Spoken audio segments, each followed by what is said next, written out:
ശ്രേയസ് അയ്യർക്കു കീഴിൽ IPLൽ സ്വപ്നതുല്യമായ കുതിപ്പ് നടത്തുന്ന കൊൽക്കത്ത നൈറ്റ് റൈഡേഴ്സ് ടീമിനെ വാനോളം പ്രശംസിച്ചിരിക്കുകയാണ് മുൻ ഇതിഹാസ ഓഫ് സ്പിന്നർ ഹർഭജൻ സിംഗ്. ഇത്തവണ പ്ലേ ഓഫിൽ സ്ഥാനമുറപ്പിച്ച ആദ്യത്തെ ടീമായി KKR മാറിയിരുന്നു. മാത്രമല്ല ക്വാളിഫയർ 1ൽ അവർ സ്ഥാനമുറപ്പിച്ചിരുന്നു. സ്റ്റാർ സ്പോർട്സിൻ്റെ ഷോയിൽ സംസാരിക്കവെയാണ് ഈ സീസണിൽ KKRൻ്റെ പ്രകടനത്തെ ബാജി പ്രശംസിച്ചത്. ഈ സീസണിൻ്റെ ആദ്യ പകുതി പിന്നിടുമ്പോൾ കിരീട സാധ്യതയിൽ ഏറ്റവും മുന്നിലുണ്ടായിരുന്ന ടീം സഞ്ജു സാംസന്റെ രാജസ്ഥാൻ റോയൽസ് ആയിരുന്നു. എന്നാൽ സീസണിൻ്റെ രണ്ടാം പകുതിയിൽ പതറുകയാണ് റോയൽസ്. ഇനിയും പ്ലേ ഓഫിൽ കടക്കാൻ അവർക്കായിട്ടില്ല.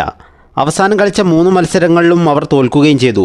ഈ സാഹചര്യത്തിലാണ് KKR ആണ് ഇപ്പോൾ ഏറ്റവും അധികം കിരീട സാധ്യതയുള്ള ടീമെന്ന് ഹർഭജൻ ചൂണ്ടിക്കാണിച്ചിരിക്കുന്നത്. ഇത്തവണ കൊൽക്കത്ത നൈറ്റ് റൈഡേഴ്സിന് വളരെ മികച്ച സാധ്യത തന്നെയാണുള്ളത്. വളരെ സന്തുലിതമായ ടീം തന്നെയാണ് കൊൽക്കത്തയുടേത്. എന്തെങ്കിലും ഒരു കുറവ് KKRനുള്ളതായി എനിക്ക് തോന്നിയിട്ടില്ല. ഓപ്പണിംഗ് സ്ലോട്ട്, മധ്യനിര, ഫാസ്റ്റ് സ്പിൻ ബൗളിംഗ് എല്ലാം വളരെ മികച്ചത് തന്നെ. ഒരു മികച്ച ടീമിനുള്ള എല്ലാ ഓപ്ഷനുകളും KKRനുണ്ട്. അതുകൊണ്ട് തന്നെയാണ് പോയിന്റ് പട്ടികയിൽ അവർ തലപ്പത്തുള്ളതെന്നും ഹർഭജൻ നിരീക്ഷിച്ചു. ഈ സീസണിൽ കിരീട സാധ്യതയിൽ ഏറ്റവും മുന്നിലുള്ള ടീം അവരാണെന്ന് ഞാൻ കരുതുന്നു. കാരണം ഒരുപാട് മാച്ച് വിന്നർമാർ അവർക്കുണ്ട്.